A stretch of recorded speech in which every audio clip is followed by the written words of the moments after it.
Que lo que, mi gente? This is Victor Coronado with ANTICONQUISTA alongside Karina. Karina, how you doing? Good. Gracias a todos por estar con nosotros. Happy to be here. Saludos a toda mi gente. Absolutely, absolutely. So we have four great guests. The name of the program is Revisiting the Legacy of the Young Lords. We're very, very excited to have with us today Carlito Rovira, Olguie Robles-Torro, Cleo Silvers, and Martha Arguello. How's everybody doing? Good. We're doing good. Good. Good. We're very, very excited about this. Again, this is ANTICONQUISTA. You can check us out at anticonquista.com. We're on all social media platforms. Please consider donating to the organization. We have a very strict policy of of making sure that money reaches Latin America and the Caribbean. Very, very small percentage goes to overhead to pay for certain bills, if you will, para que no nos paguen la luz, tumben la luz. Pero the rest of the money is donated. You could say basically 100% of the money, near 100% of the money that we receive goes towards progressive and revolutionary organizations, Movimiento Populares in Latin America and the Caribbean. So let's get this thing rocking and rolling. We have four questions, and we may ask a few other questions depending on how much time we have. To our guests, I would strongly suggest to please make sure that we try to keep our responses within 2 minutes, just for because we're limited always on time. We want to be considerate of our audience and of each other. So the first question,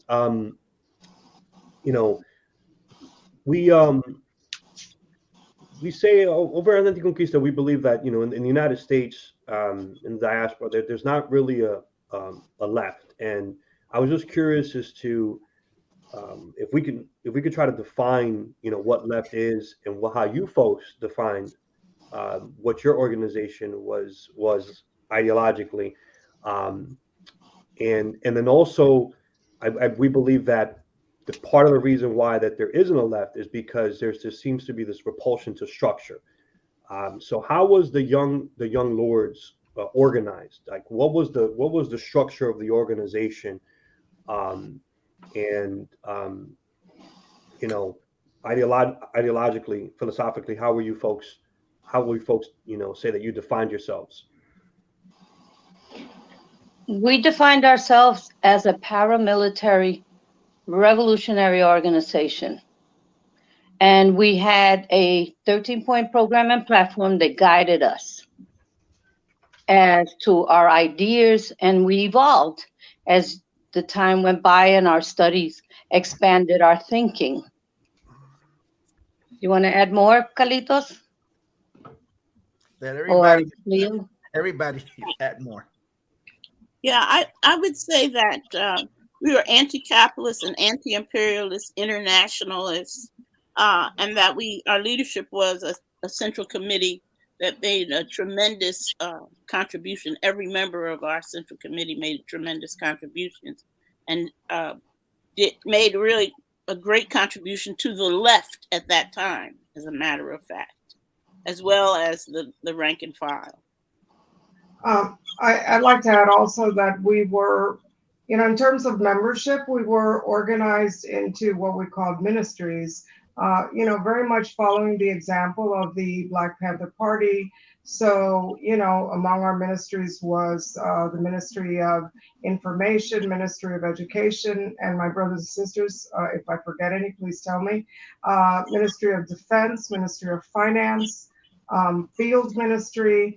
And, once, you went through the process of, once you expressed an interest in joining the organization, you were first a Lord in training. And, it was a period of time that you had to, in essence, prove yourself and pass and go beyond to be considered a Young Lord, to be accepted as a Young Lord member. But as a Lord in training, individuals did participated in the activities, whether it was, selling newspapers, attending rallies, doing a lot of the community work, which was very hands-on, within the organization. We can talk about that a little bit more. But that was a large part of the structure, and how we sort of were organized in terms of what were our individual areas of responsibility, and then of course collectively, we all had a collective sense of responsibility to each other and to the organization and the beliefs of the organization, primarily, as Olguie indicated, guided by the 13-point program and platform. Going back to your original question about the left, it's what is the left is relative. It's relative because the work, depends upon what are the circumstances. In the 1960s and 70s, it was perhaps the most to the left that this country has ever been. In fact, I would say it was so much to the left that there was a potential for revolution in this country. That is not the case today. Because the country was to the left, and because there was the potential for revolution, it was hip to call yourself a communist. It was hip to call yourself a socialist. It was hip to speak about studying Marxism. That is not the case today. And the fact that the country shifted so far to the right, that manifests itself not just in the realm of philosophy and politics. It also manifests itself on the affinities that people have to organization. There is a repulsion to organization today. In fact, during a reactionary period like this one now, there is an overt tendency towards anarchism. People repel the idea of discipline. People repel the idea of structure and commitment to discipline. And that is precisely what was before us in the task that we have in our quest for liberation. We have to break the new habits that developed as this period started arising. We need to make people enthusiastic about risking sacrifice. We need to make people, attracted to organization and building. Karina, if I may, can I ask a follow-up question, Karina? Mm-hmm. Please. So, is it fair to say, and I pose this question to all of you, please, we definitely, I'd love to hear all of your thoughts on each and every one of these questions. But my follow-up question is it then a coincidence, or is it not a coincidence as to where we're at today? In terms of the fact that we don't have these revolutionary organizations, truly disciplined with a hierarchical structure.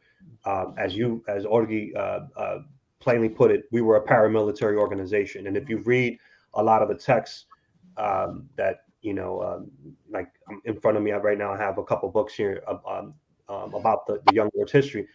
Again, it's very consistent. That's how you folks defined yourselves. You had a hierarchical structure. You weren't averse to structure and discipline and organization. Is that a coincidence that then it felt like, you young folks really thought that you were we were living in revolutionary times, and it felt like imperialism was, and American capitalism was at a very weak position, right? Because of the threat the legitimate threat that you folks posed. Now we fast forward a day where we don't have these revolutionary organizations with that type of structure. And I hear a lot from the white so-called left, whatever that, oh, we need a leaderless movement, we need more of a horizontal movement. It's again very averse to structure and discipline. Is that a coincidence, or not? Can I just say something? We got to look at things in the context of what in fact has been happening and was happening then. We came from families that held to traditions and values that have been kind of like squashed by individualism and the big fish eat the little fish idea. We had journalists who were true journalists who were not getting paid millions of dollars for them to keep quiet any news of any kind of development in terms of organizations of poor working class people. When we were in our prime, in our youth, there was real journalists that covered the real news. They put out news about what we were doing, what the Black Panthers were doing. We don't get that. There's a blackout on real news. So we got to look at many factors. The society has pushed the youth more into the internet, website, YouTube, Facebook, WhatsApp, and parents have had to work a lot longer hours to sustain their families, to pay rents that are extremely high for their incomes. So youths are growing up on the internet. So we can't blame the people not wanting to have structure when the structure was destroyed. First, they started by splitting up families. Then they started by splitting up organizations that were building up movement, and by hushing up what was going down.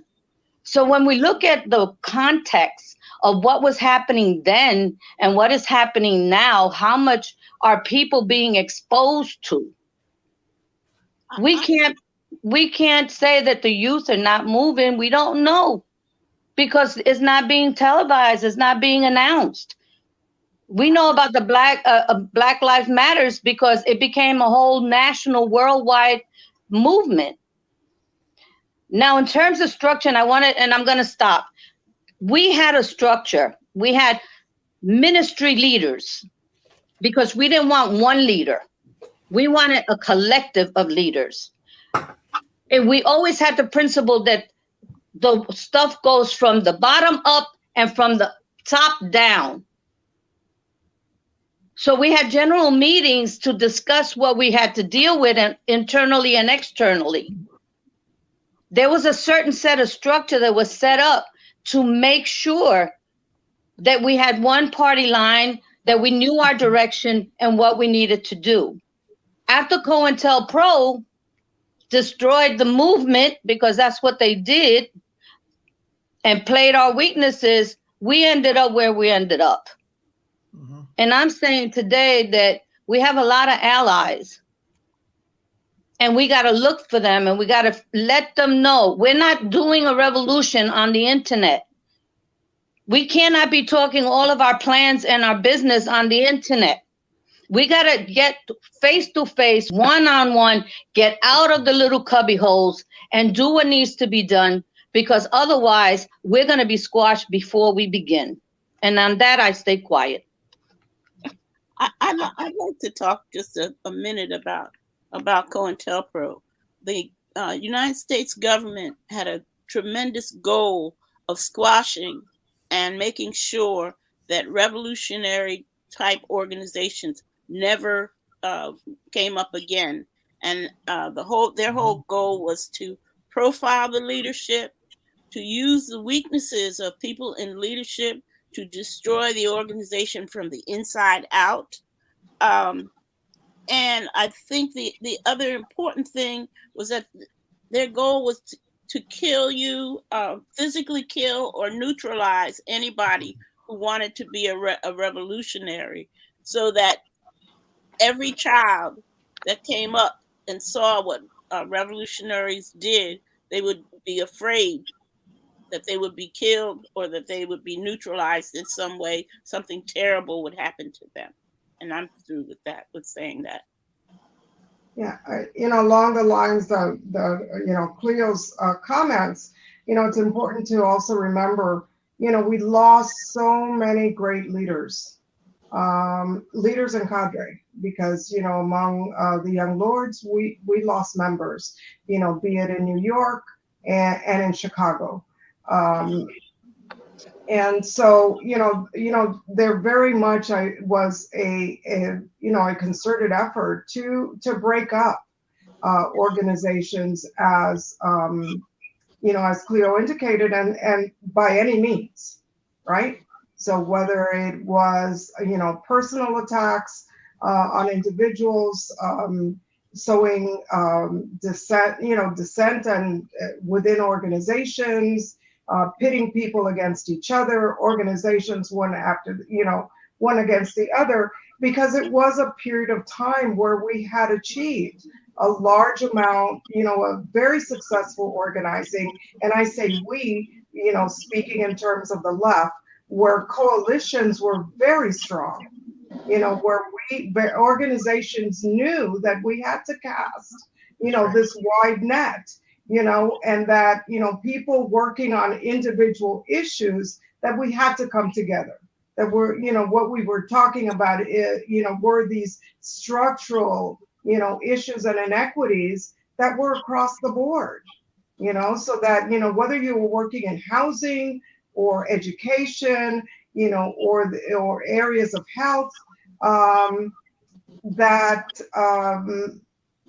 we needed to come together. And I think that as I indicated, there was a concerted effort, and they were, very successful in destroying, many organizations. And then also, if you look at, internationally, it was also an era, at least, when you go into the early 70s, where,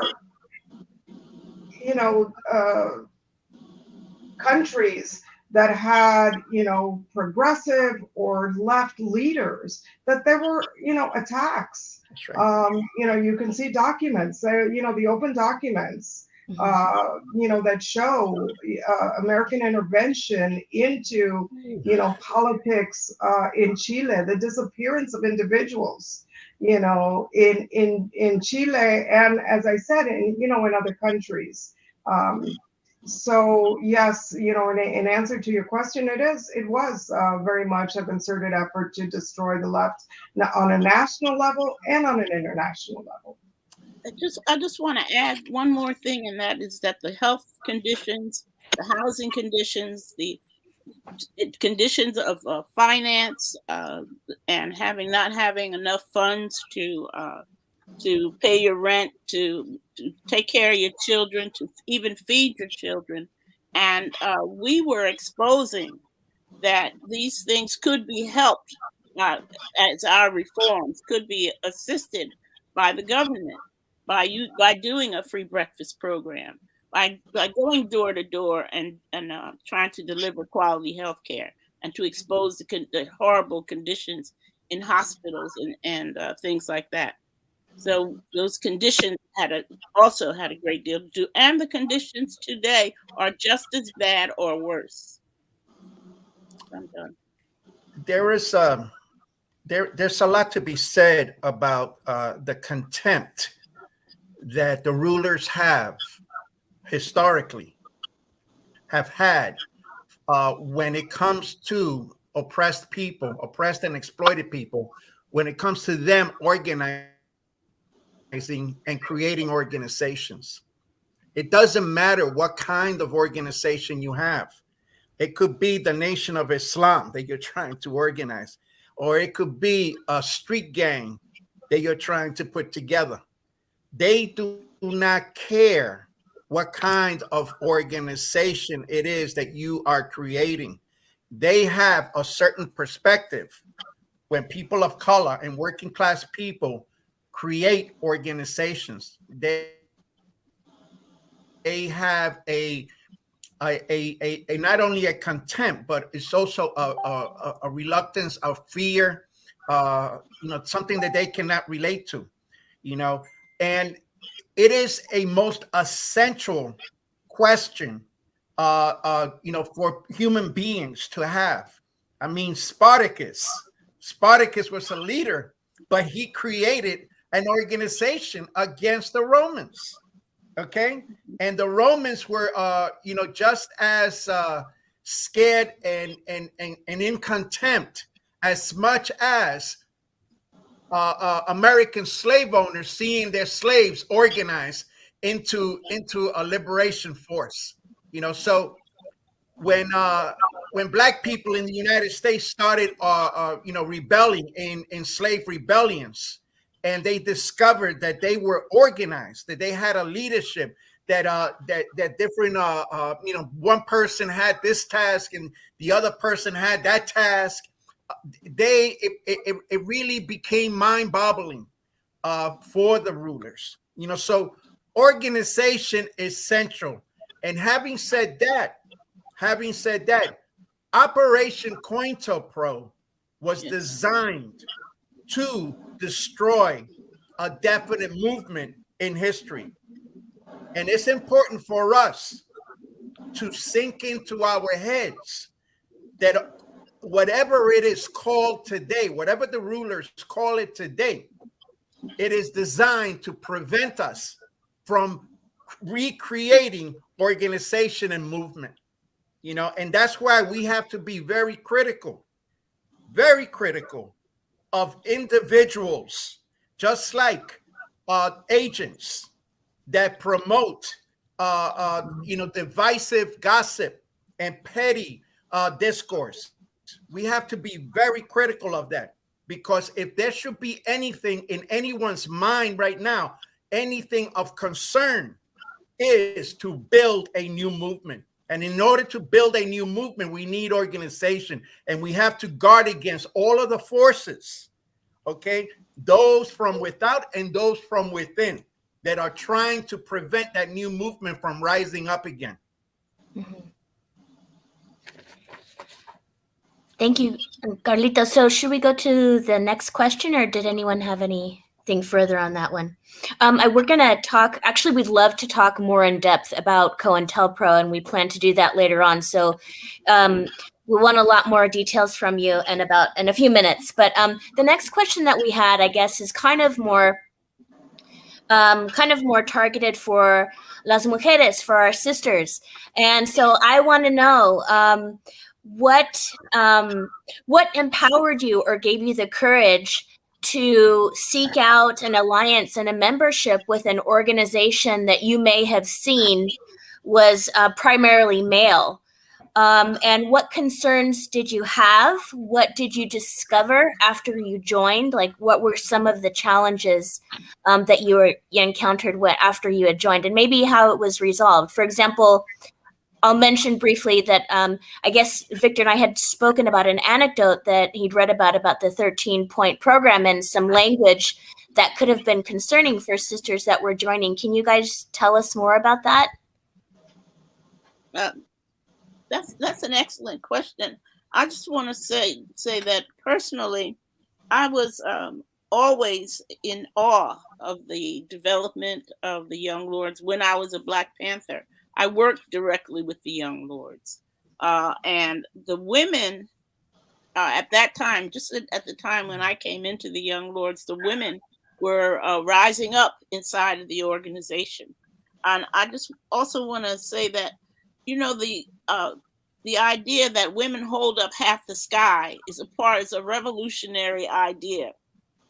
And I think that the women inside the organization, inside the Young Lords, took that to heart and began the real struggle for equality inside the organization. Some of the other sisters probably should talk about this.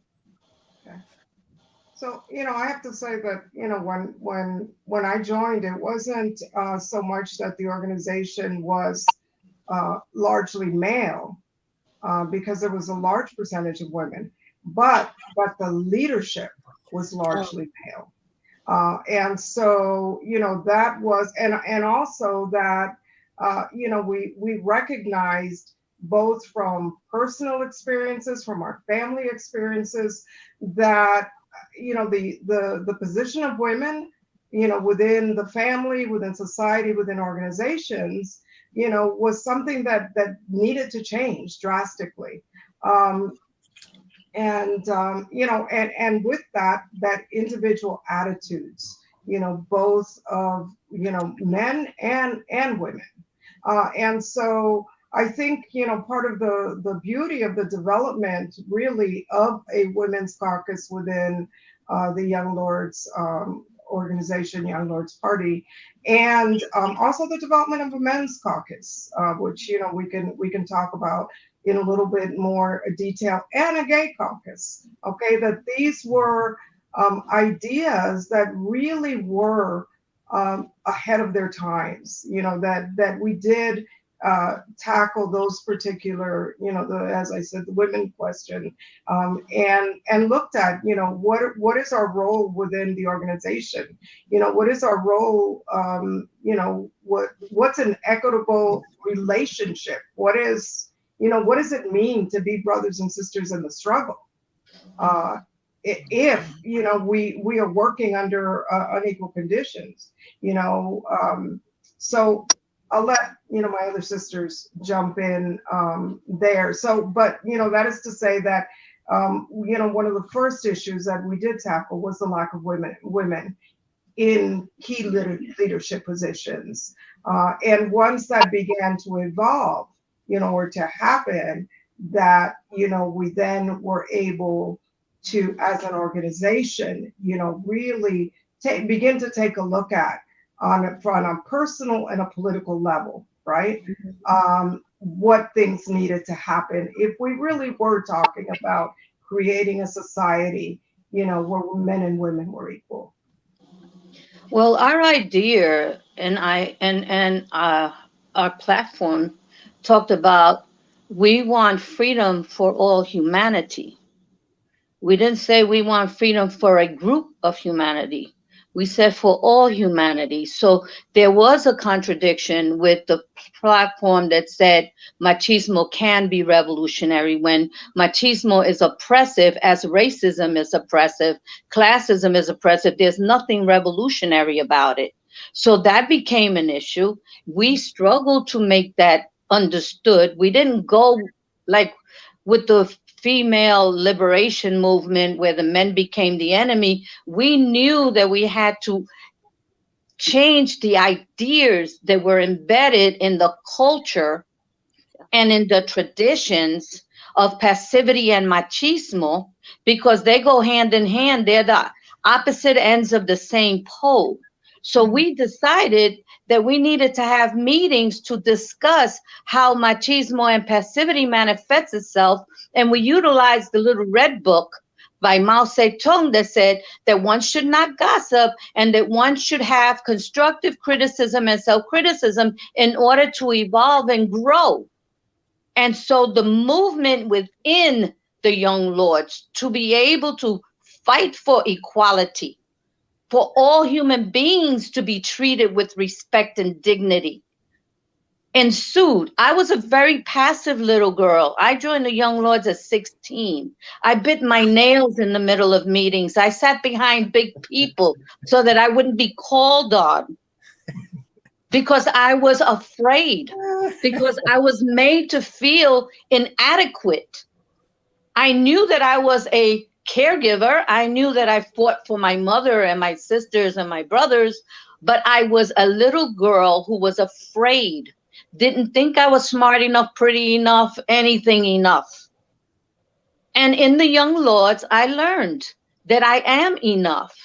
I learned that I can read and I can write if taught, that I can change ideas if taught. I read the curriculum that we had to follow.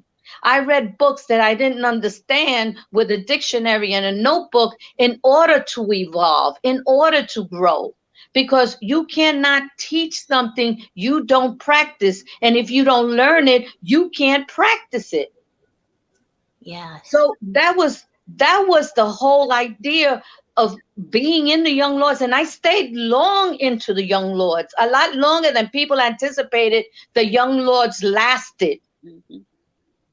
because the Young Lords did not dissolve in 74. It was still underground, according to the leadership at that time. There were still cadres doing the footwork in the hospitals, in the schools, in the community, trying to organize. But COINTELPRO had its grip.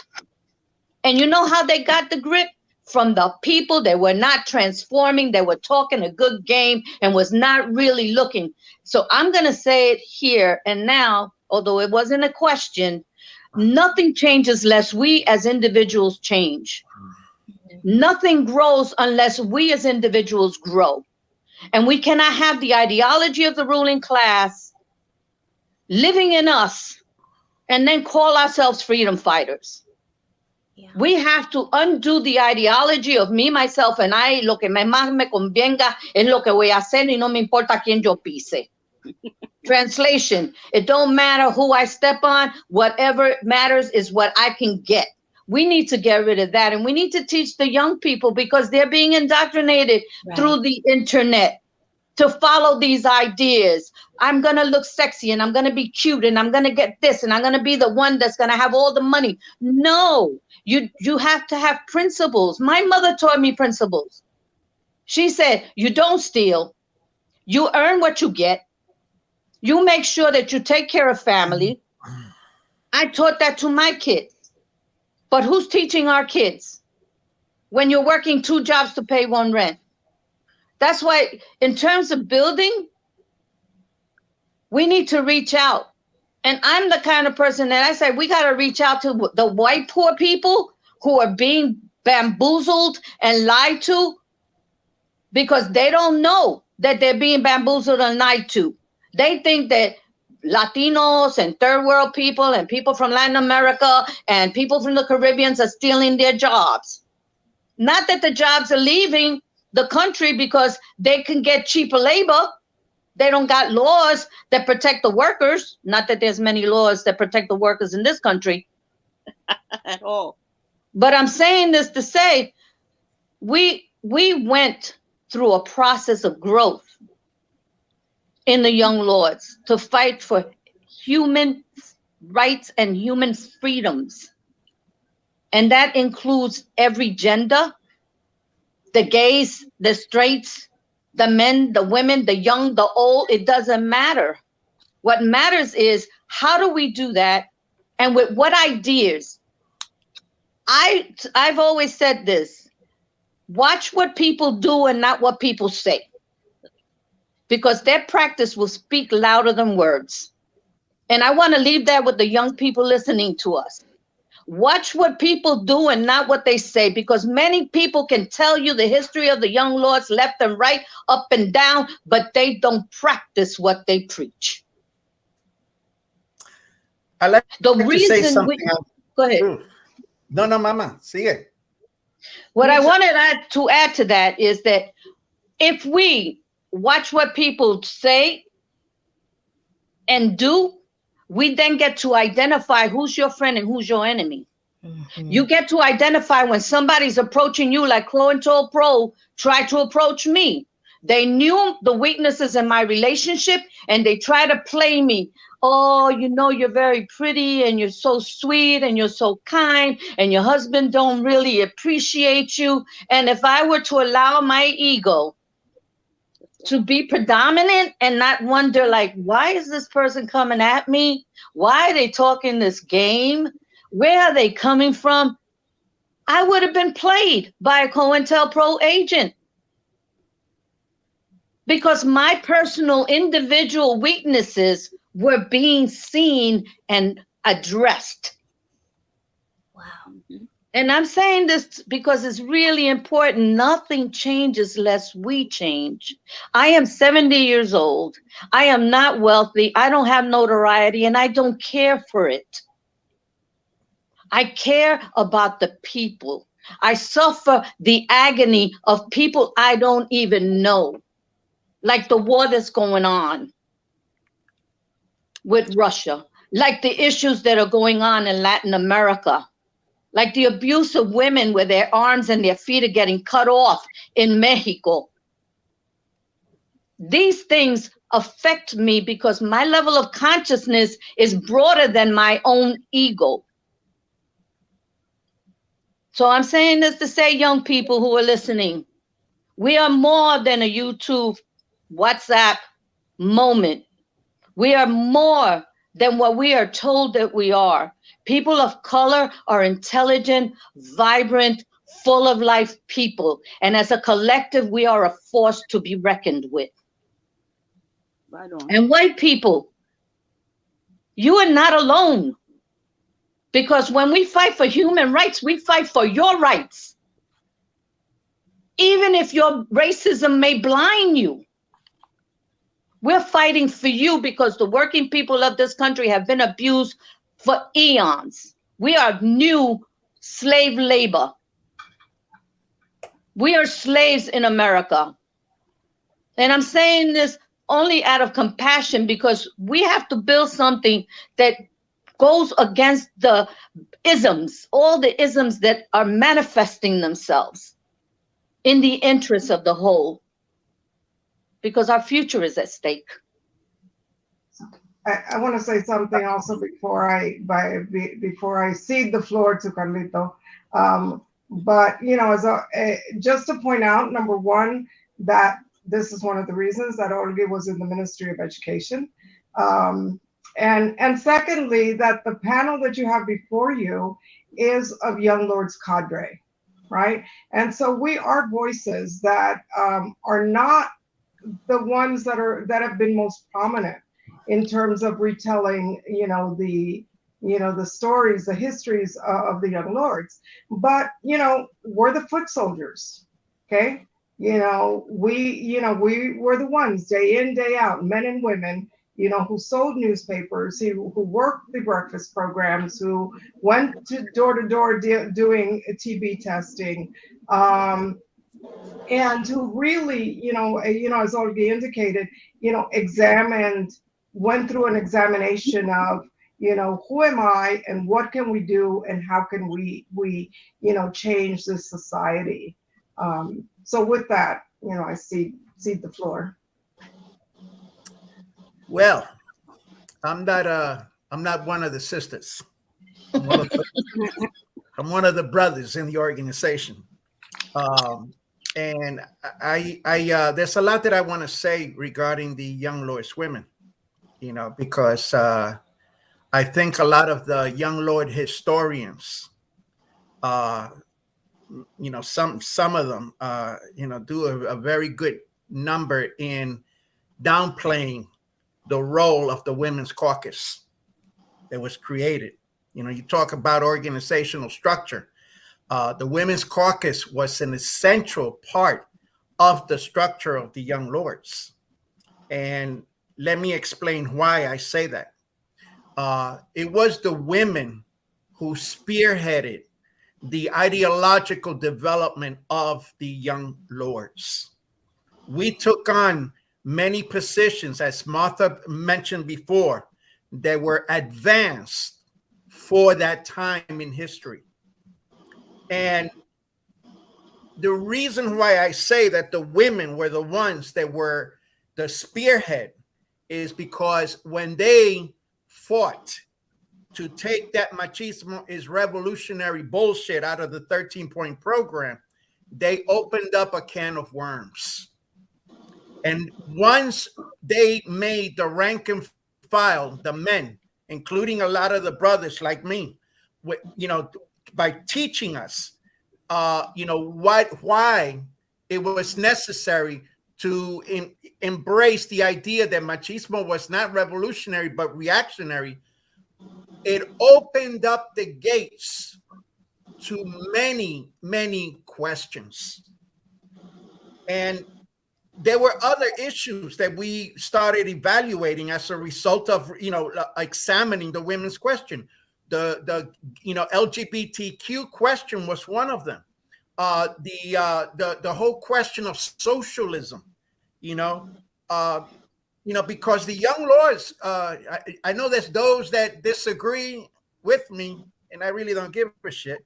The Young Lords were a communist youth organization. That's right. I'll say it again proudly. We were a communist youth organization. And if you want to dispute me, then take a look at history. What was the 13-point program, if not a communistic program? What was it that we studied? Mandatory study. It was communist literature. Okay? Look at the pamphlet known as the Ideology of the Young Lords.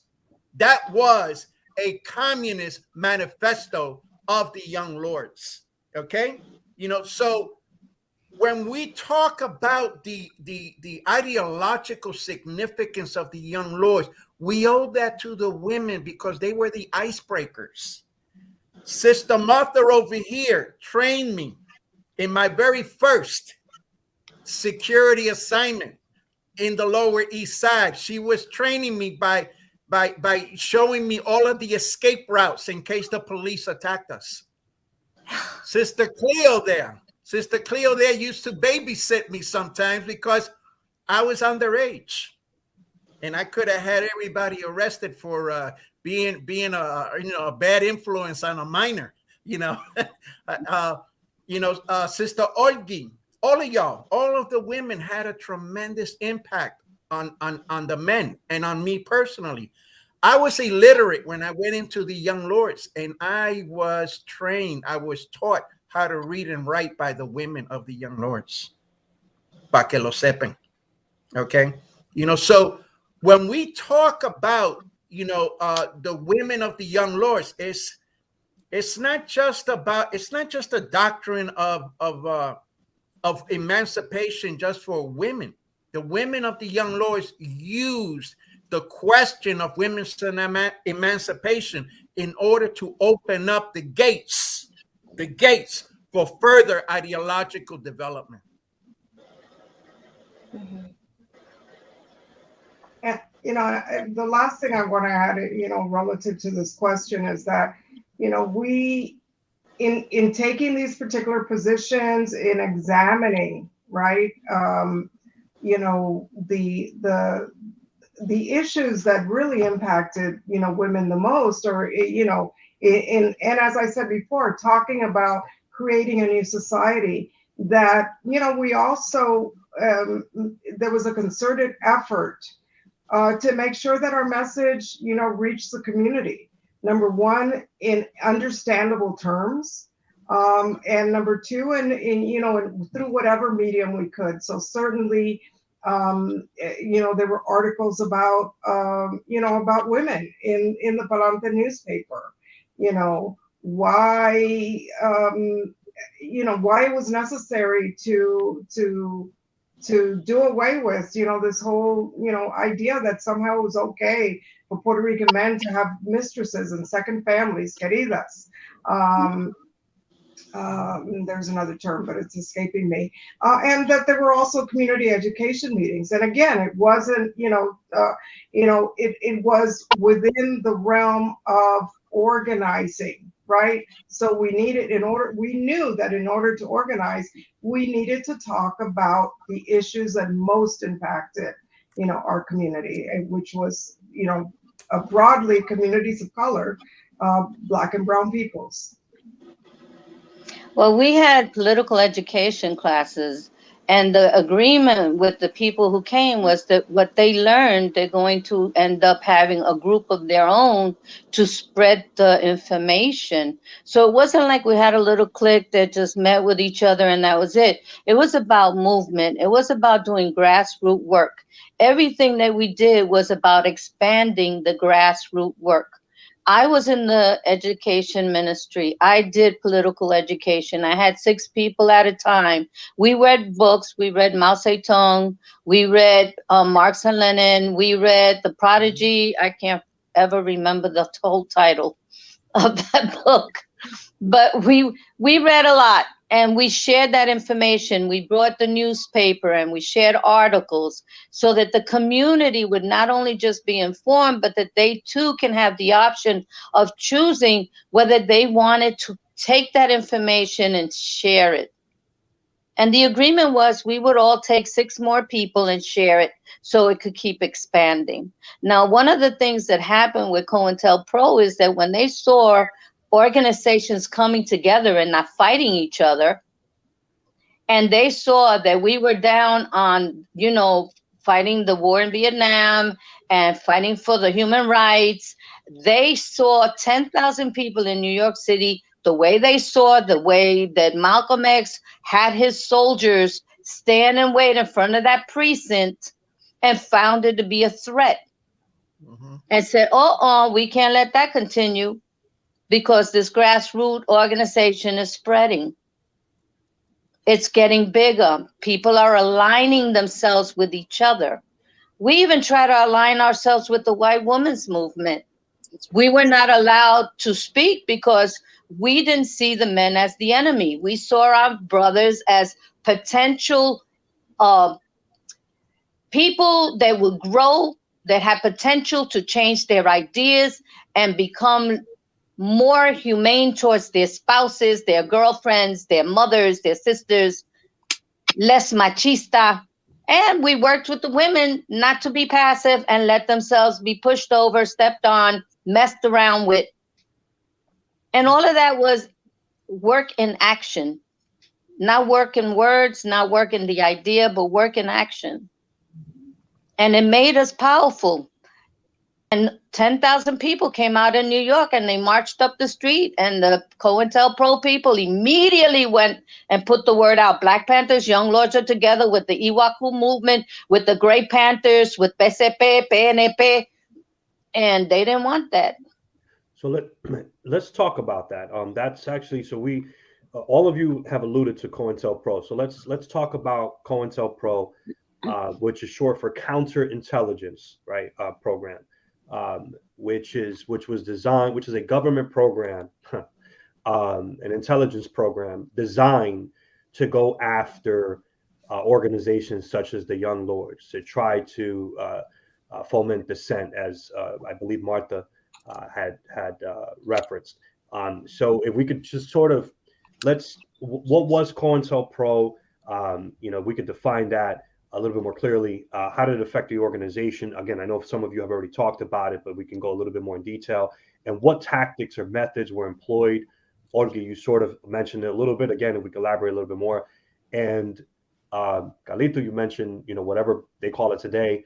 Do we believe that COINTELPRO still exists today? So I know that's a loaded few questions there. Again, what was COINTELPRO? How did it affect the organizations? What tactics and methods did it use? And does COINTELPRO still exist today?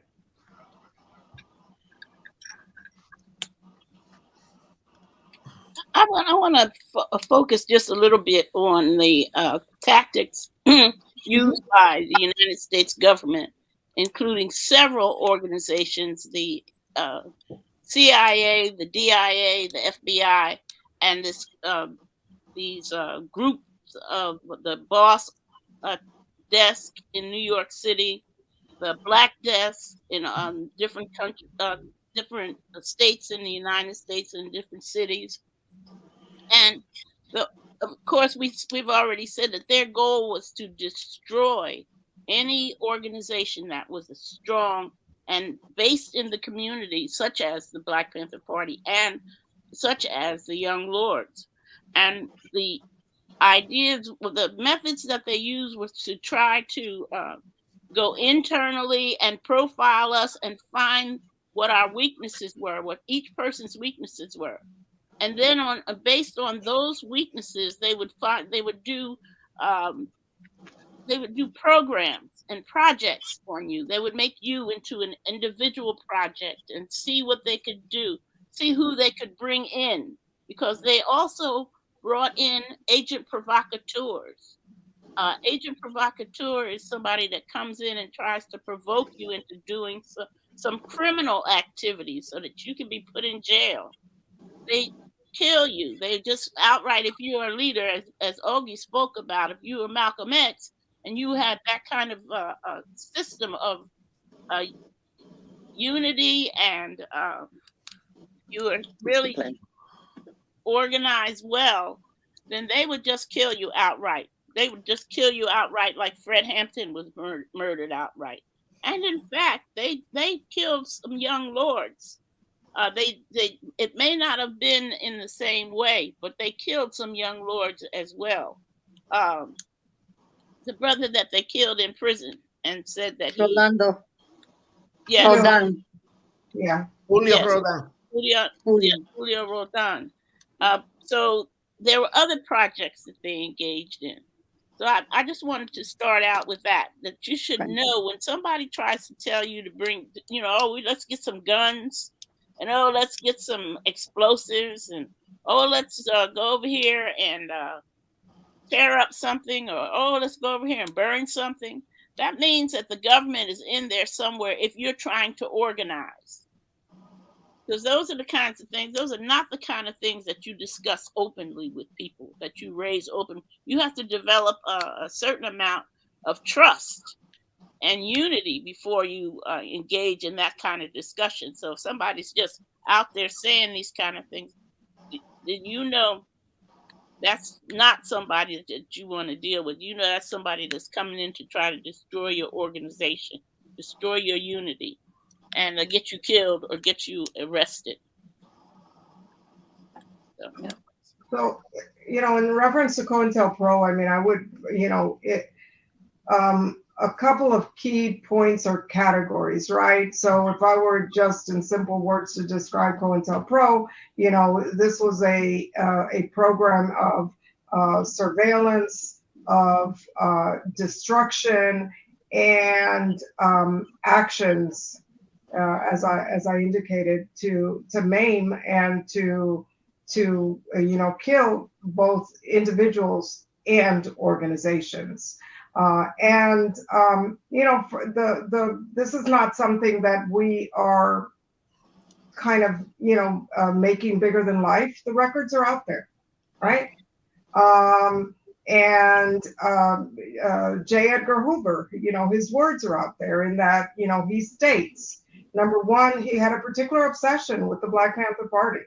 And he stated that the Black Panther Party at that particular time, when COINTELPRO was being developed, that was the most dangerous group within the United States. And of course, anyone that was in any way aligned, with the Panthers were, which included, the Young Lords organization, the Young Lords Party. We were probably the closest allies to the Panthers, and the organization that worked, that collaborated the most or worked most closely and supported each other in actions, and when needed in funerals, right? So one of the most I think for me, a very visual remembrance of what our coalitions looked like was the march that we had when Julio Roldan died in prison, and his coffin was carried through the streets. And it was carried by Young Lords, Black Panthers, I believe a member of Iworquin, and I don't remember what other, there was another organization, probably the Patriots. But it was a visual proof of our coalition building efforts. It also represented, the groups that were key targets for, the FBI. The other thing is that there were other, local law enforcement work together with, with the FBI and with other government surveillance organizations. And an example of that was the Red Squad in Chicago, which was a group of police, within the police department, whose their only task was to follow and harass and disrupt activities of organizations such as, the Young Lords. And certainly, we had individual members, and one of the most graphic and most frequent examples of that was the harassment and the beatings that were suffered by Chacha Jimenez, who was, the founder, one of the founders, but, key leader and recognized as founder of the Young Lords organization in Chicago, before, our chapter in New York became also a part of the Young Lords. So that's, that's critical. The other thing is that, among the tactics, and again, this is public record. This is, you can see that from memos. No matter how much they black out, these records, you still see it. You can get enough of the story. Was that, things like fake letters, sent from one organization to the next, and an organization, perhaps, making accusations either to individuals or about individuals and or to specific organizations. And, that actually that resulted in several deaths, many deaths. I mean, we, as Cleo indicated, we had a number of members who did die, beyond Julio, we had, Manuel Ramos in Chicago. Also, somebody help me with the name. Frankie in New York. Frankie was murdered. That's right. In prison. That's right. That's right. So, we had not only that, but then, the Panthers had, untold number. And, Fred Hampton is, of course, the most, among the most famous figures. But, there were students at UCLA who were Panther members, who were, as a result of conflict that was created between the Black Panthers and an organization, a Black organization called US, as in US. So I leave it at that, but, very, very, a concerted effort to destroy by any means, as I indicated before. And they they're very I'm sorry, Mama. I thought you finished. I just wanted to reiterate that that's why it's really important for anyone listening who wants to make change to really be observant of who's saying what and doing what, and what in fact are they doing, and ask the question, what is the motive and what would be the end result? That's right. Before you say anything, do anything, I learned very young, no investigation, no right to speak. I didn't necessarily flow with the leadership when they were saying that certain people in the Young Lords were agents, that they were conciliators, that they were petty bourgeois, never wanting to change. So they had to be purged, because I had seen how we were being manipulated and fractionalized. I was maybe 17 or 18 years old, and I'm watching different people come in from out of state saying that they are workers' organization. I saw them bring marijuana to los marihuaneros, sexy girls and boys to the people who had sexual addictions.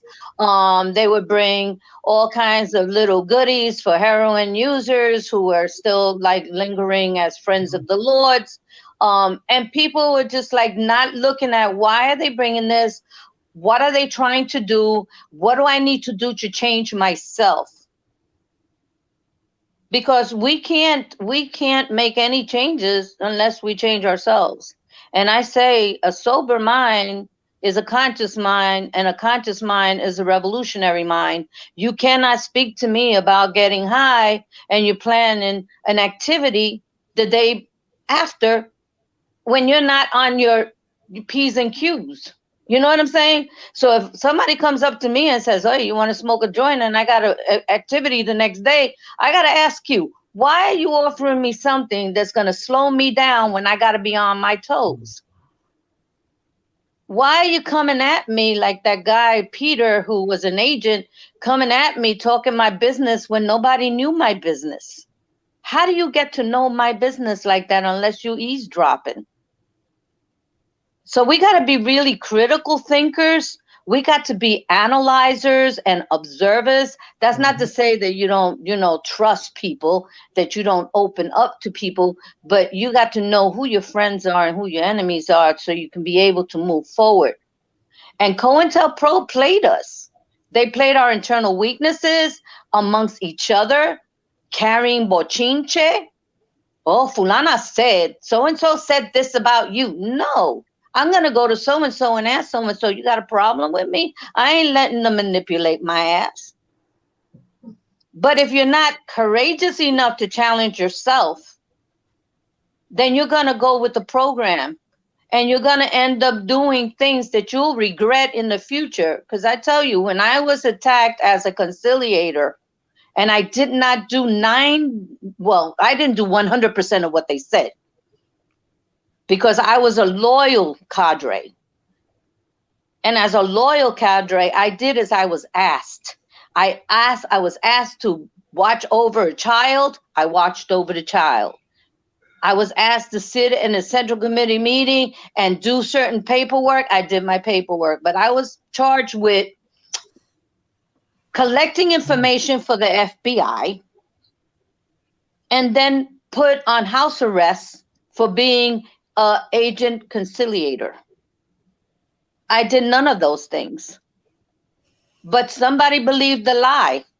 And some of the cadres that were supposed to be my friends treated me as if they had never known me in the 4 years that we were together.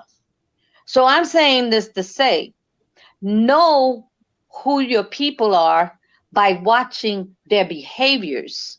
Analyze their motives. We're intelligent enough to do that.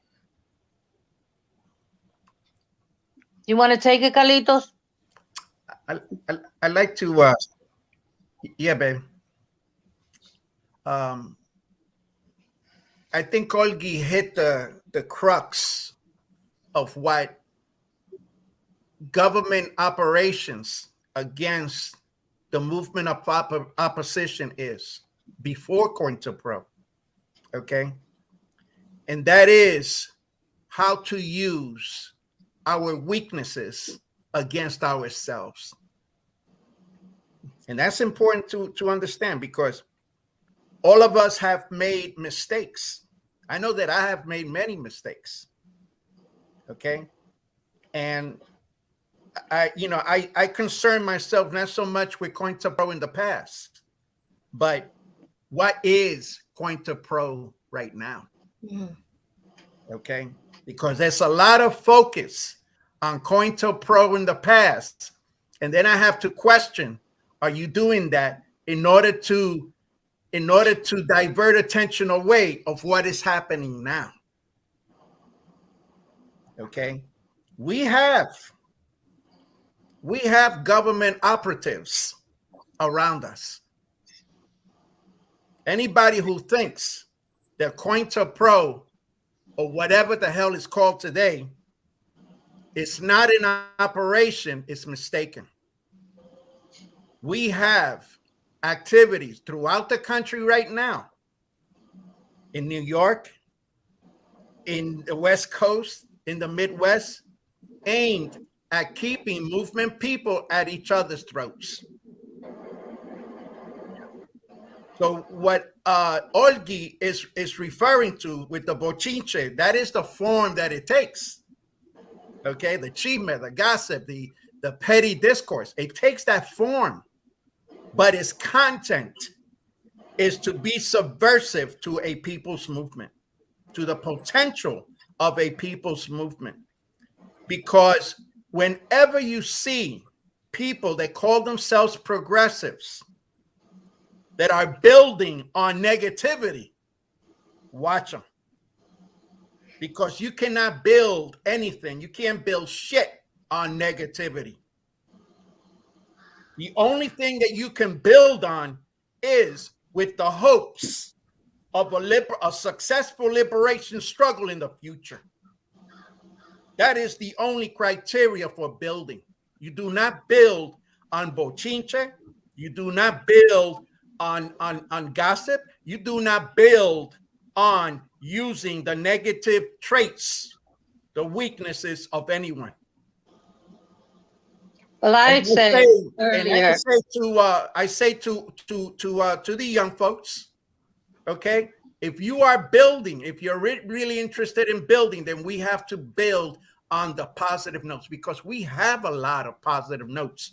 Part of Cointelpro, part of the criteria of Cointelpro was not to let us see it. What did they do? What was the continuation, the continuum of Cointelpro after they destroyed the Young Lords and the Black Panther Party? They flooded the streets with crack cocaine. That was part and parcel of Cointelpro, because it's not just an attack on the left, on the movement, on political figures.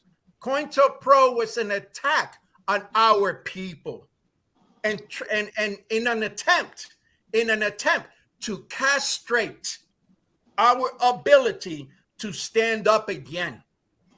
And that is the reason why they had to follow up the incarceration and the murder of leaders with hooking our people on crack cocaine.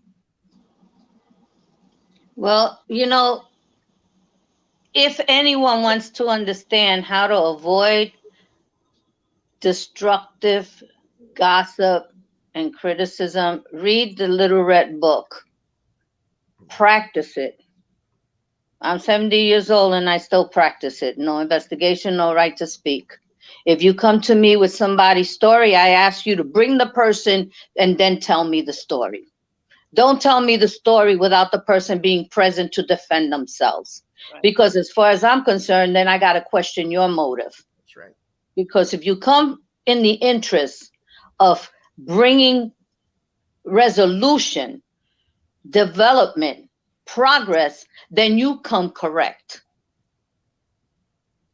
You don't come on the sly. Oye, déjame decirte algo. No se lo diga a nadie. Don't tell nobody. But I'm going to share this with you. No, you don't do that. You got to come correct. Bring me the person. Bring the issue to the floor. Let's discuss it. I hope you mediate. But I'm not going to be a party to any kind of bochinche, because I learned that from the Red Book when I was 16 years old, and I still practice it at 70. And I'm teaching my grandchildren to practice it themselves. As for the Cointelpro, whatever they call it today, when you look at the Black Lives Matter movement and you see their demonstrations and you see these people with black gloves on, a mask, glasses, hats, you got to wonder who's underneath all of that. Breaking down windows and setting fires and throwing bricks. Who are you? That you're wearing black gloves so you can't see the white hands. You're wearing a black mask and glasses and a hat so that I can't see who your face is. I got to wonder who you are. That's what I told my family when they said, oh, but look how they're behaving. You don't know who's behaving like that. Because agents could be in there doing that to give it a bad name. That's right. But we'll flow with the program because we saw it on TV. And TV can be manipulated. People know how to cut and paste. They know how to splice. Come on. And also, Olguie, we know that there are Black agents that are sent into our midst with just the purpose of doing all the things that you spoke about, and also be in the midst of any movement or organization that develops and is growing. I agree. Latino agents and the only reason I said, are you white? Because your Black agent would not cover his black hands if they wanted to discredit the Black Lives Matter movement. Yeah. You know what I'm saying? Yes. Yeah. Before we move on to the next question, I want to remind the audience that your U.S. taxpayer dollars goes today towards democracy initiatives in Cuba. It's the same policy that they've had since our policy has never changed. Same thing in Venezuela, and on all over Latin America, where we send money specifically because it's a different way to fight. The NED, the National Endowment for Democracy, the USAID, they're essentially doing the dirty work that the CIA used to do many years ago. And that's not to dismiss that the CIA is still in Latin America, but I just wanted to point that out. I also want to point out the fact that if we redefine what what membership for a revolutionary organization looks like.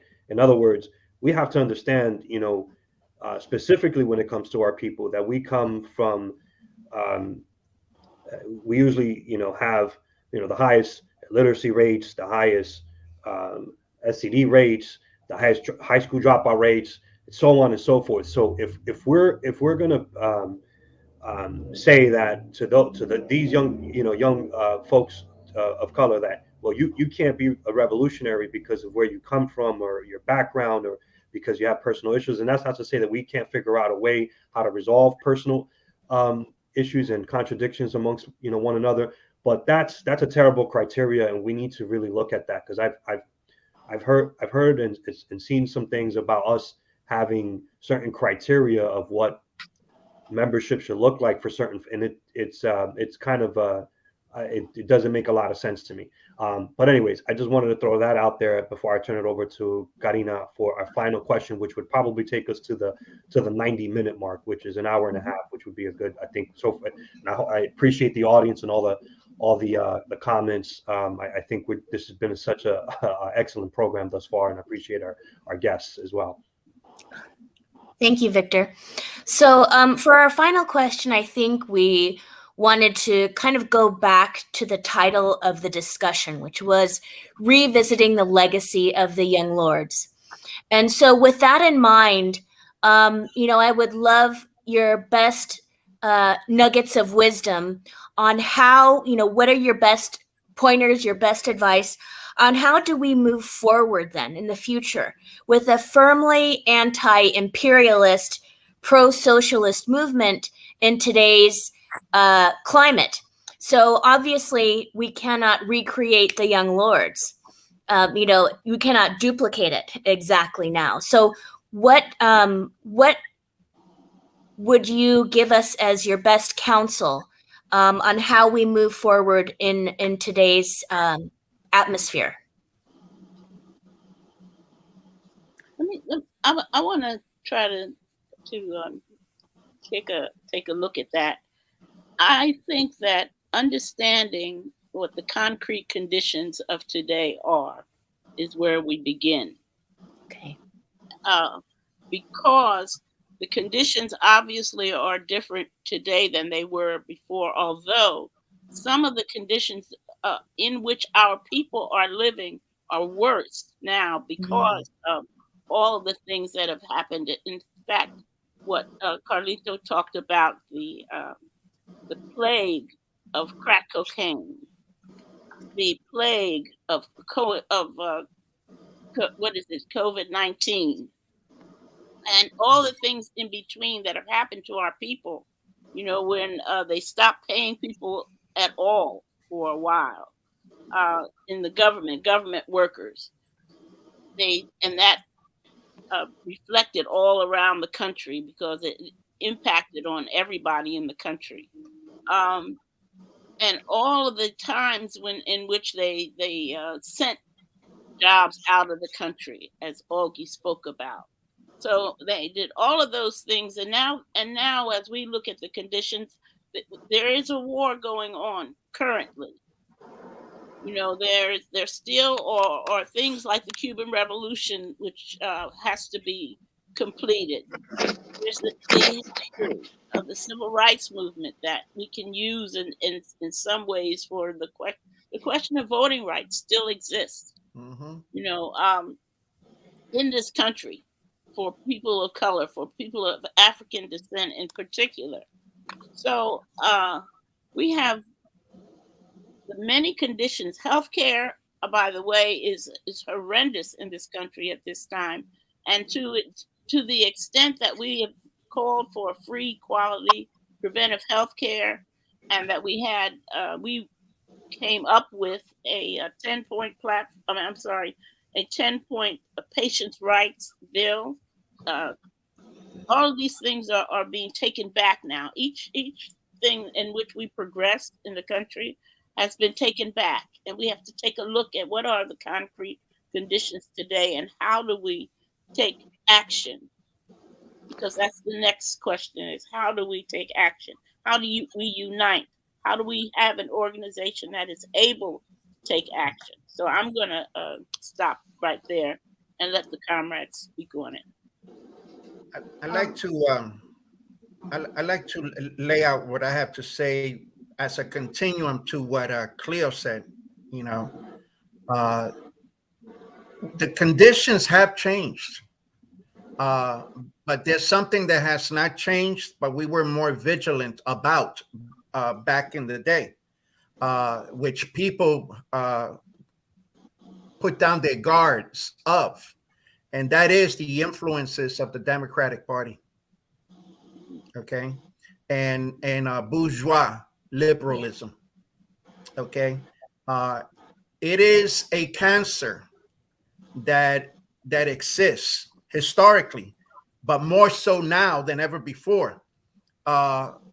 It's like a cancer, a political cancer within our midst. And believe it or not, it became strong. It became strong, even stronger under Trump, because Trump spooked the hell out of people, and people thought that there was going to be a fascist state under Trump. And no, what Trump did was he pulled the entire country, including many who call themselves progressives, he pulled them to the right.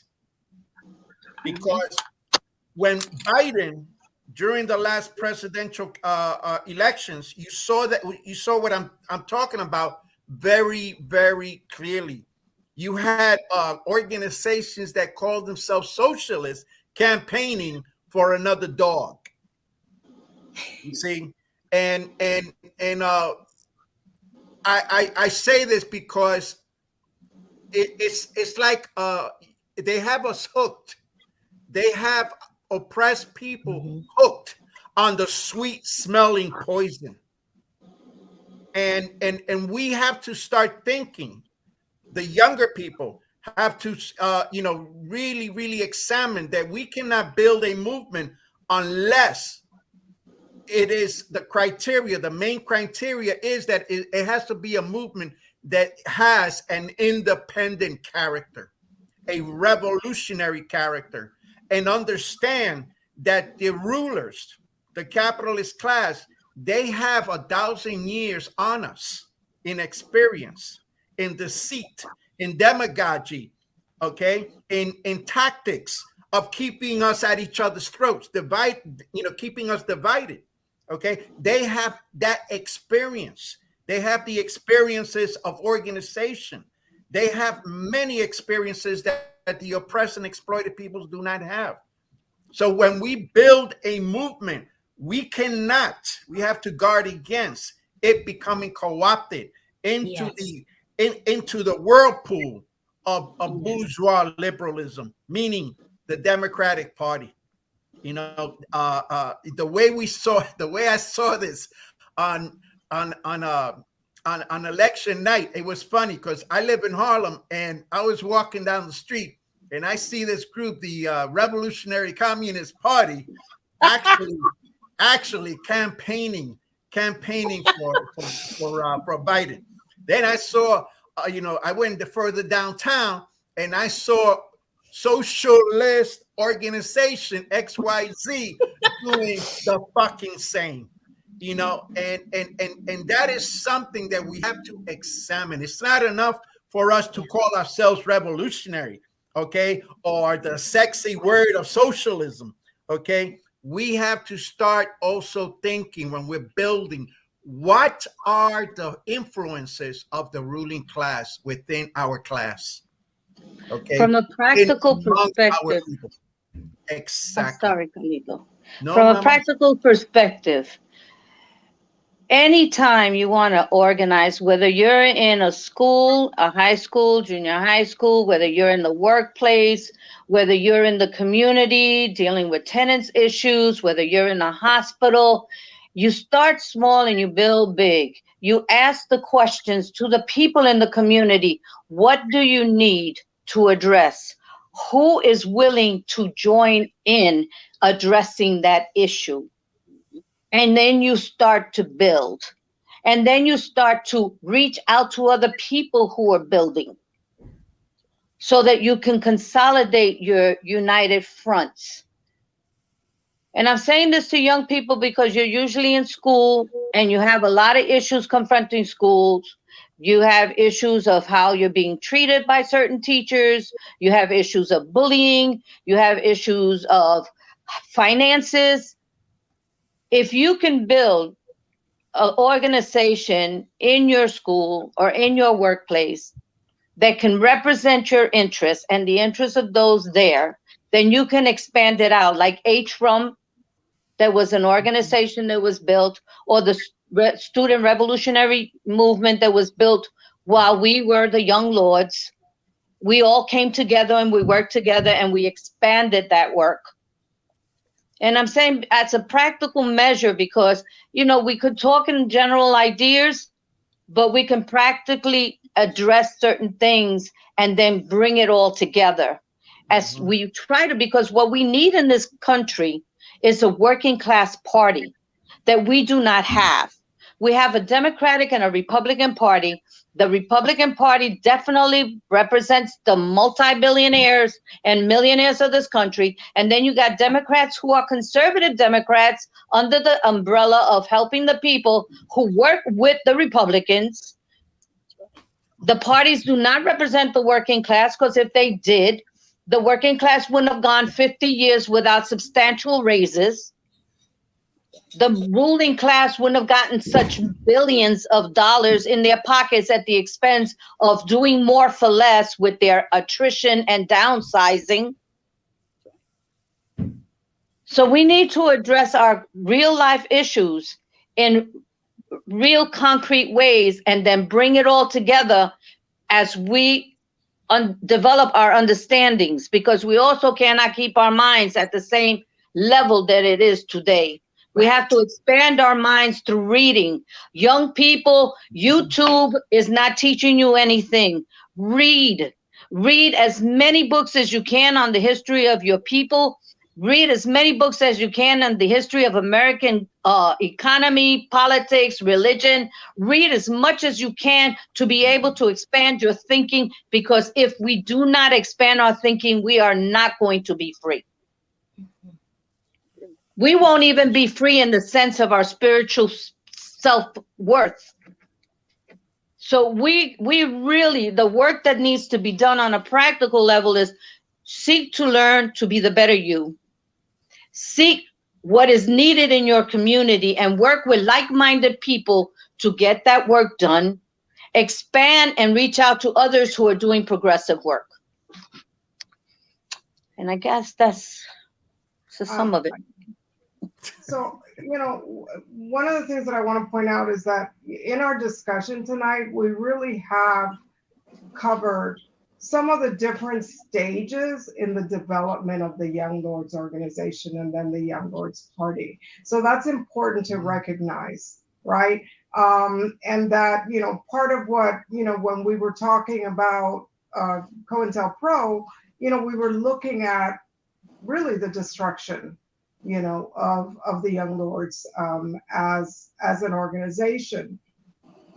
And, you know, a couple of years ago, I was, you know, talking with, you know, a fellow Young Lord and talking about, you know, writing, you know, about the history of the Young Lords. And one of the things that, and this is, you know, a person that I, you know, we have a 50-year friendship and that I highly admire. And one of the things that she told me was, you know, because I didn't want to deal with the difficult stages of the organization, right? And actually, I was not present for the most. I left before the destruction. But what she told me was, but we have to, because it is a learning moment, it's a teaching moment. So, and what is most present in my mind is that when, as an organization, we were most successful, we were able to grow, was when we were addressing people's needs, as everyone has said here, right? So we looked at education, we looked at housing, we looked at, health, and we looked at all of the areas where, our communities were suffering.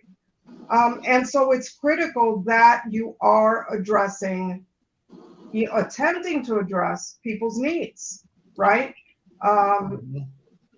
In whatever way you can, organizationally, working with, what have you, pushing institutions as we did, to make change, right?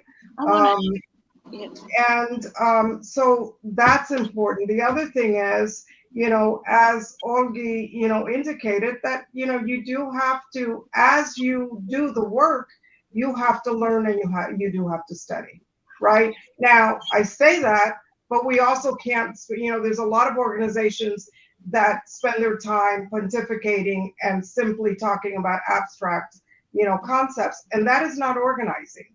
No. Organizing is, again, we're looking at people's immediate, at their needs, and working towards, solving the problems of the community, working face to face, right? So you use technology in whatever way you can, right? It may be a way to recruit, for demonstrations, for marches, to spread the word, what have you. You can use audiovisual, media. So key examples of that, Iris Morales's Palante Siempre Palante, the documentary on the Young Lords, is excellent, right? It's excellent in terms of talking about, the development of the organization, but it's also an organizing tool. And even Judas and the Black Messiah really showed you, the workings, some of the inner workings, of Cointelpro. During our era, we had what was the newsreel, and they still have a lot of things preserved. Anyway, another film, El Pueblo Se Levanta, if if you're able to access things like that. So there you need to use a combination of things and be innovative. And, as I think it was Victor or Karina, one of you said, it's not about recreating the Young Lords. This is not pattern making, because a successful organization responds to the conditions of the times, right? The Cuban Revolution is successful at a particular moment. Allende is elected in Chile at a particular moment, right? So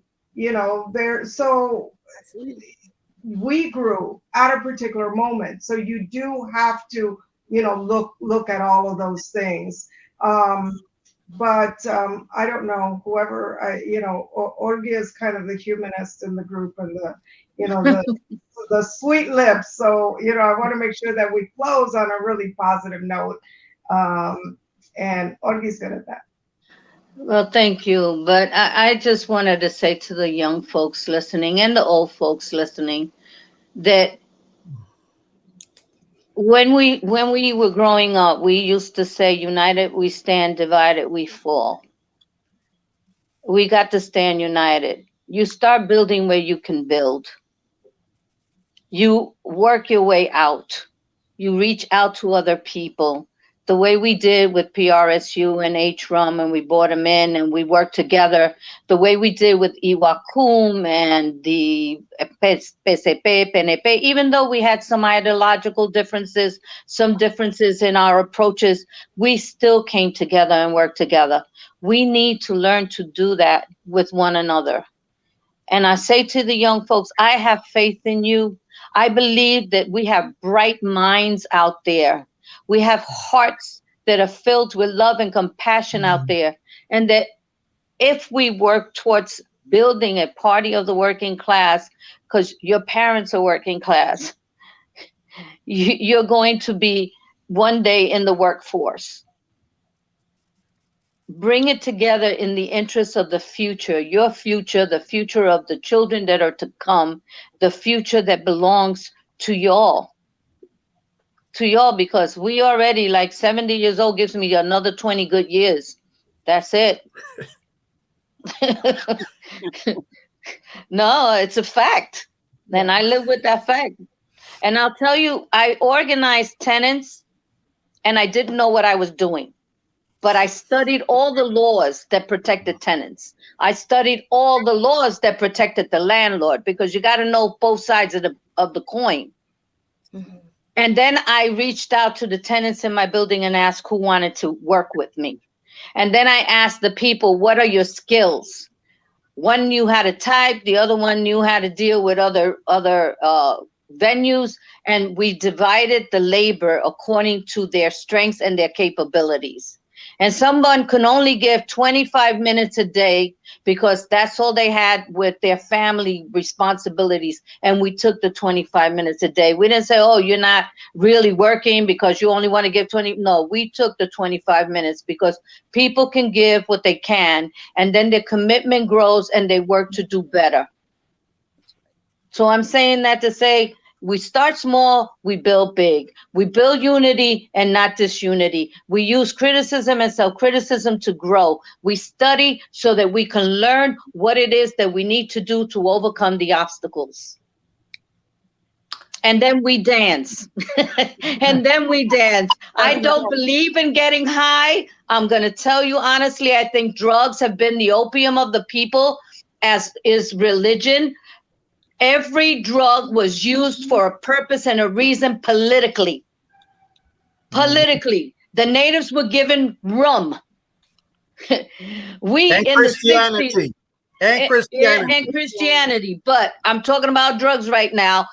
When we were growing up, heroin was the main drug because it made you nod and not move, because they didn't want a civil rights movement. Yeah. Then we went through the civil rights movement and they wanted to have more done for less, and cocaine became popular because now people will work harder and faster and do more. The cocaine was utilized to make more productivity with less people. And then crack to destroy the movement and keep people docile and running after a fix and dying, because many people died behind crack. And then it was the selling of opioids like it was candy. So when we look at things, a sober mind is a conscious mind. A conscious mind is a revolutionary mind. And on that note, I'm closing. Love you all. Peace and blessings. I want to add one little thing also. One piece of advice is really to, accept people where they are, because movement is about development. Right? So we develop ourselves, and we our brothers and sisters, hopefully will walk the walk and travel with us. That is how movement grows. It's not by isolating a small group of people. And as Olguie indicated, this is part of the philosophy that we grew with, which is, from each according to their ability, to each according to their needs. So that's, that's a very, very, very important to remember within organizations. And again,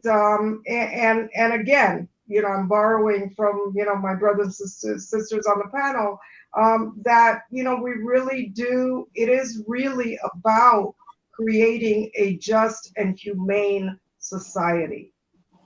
And that really needs to be, the guide of what guides you and what guides your organization.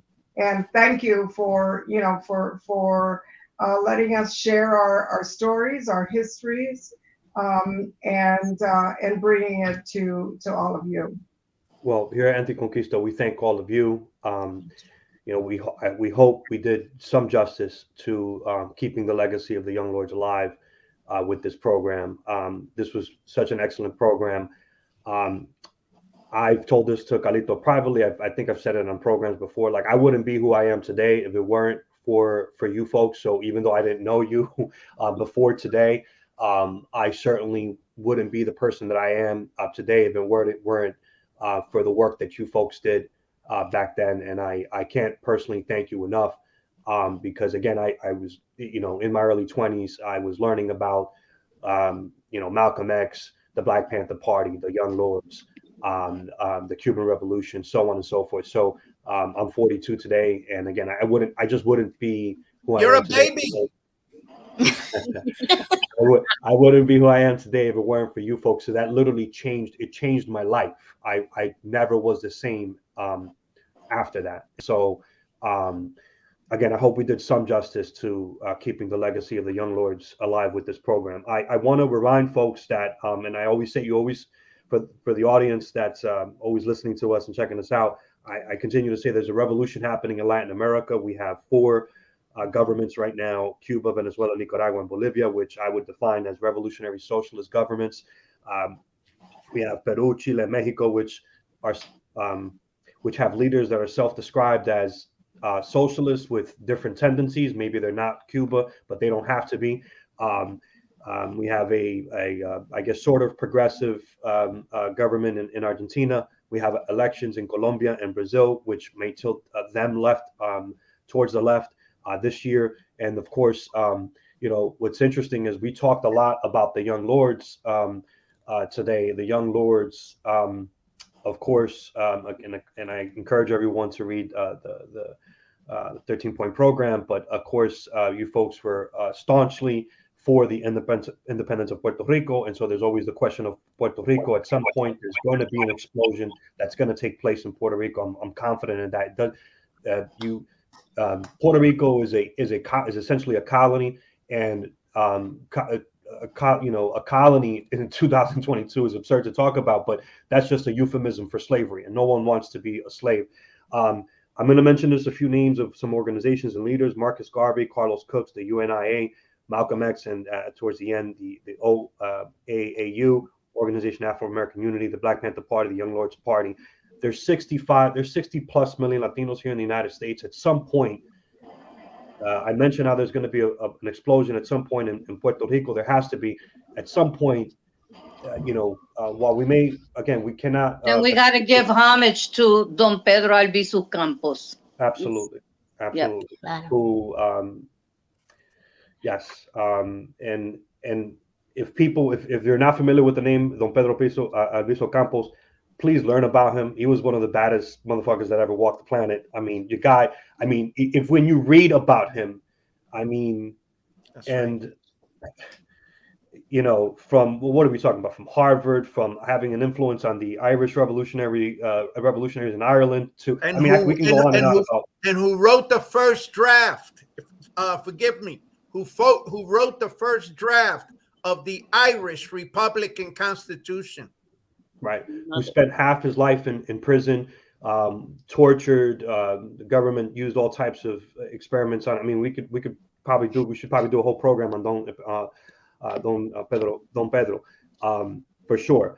But I'm saying all this to say, at some point in the United States, there has to be another movement. There has to be another revolutionary movement led by people of color, led by Latinos and Latinas.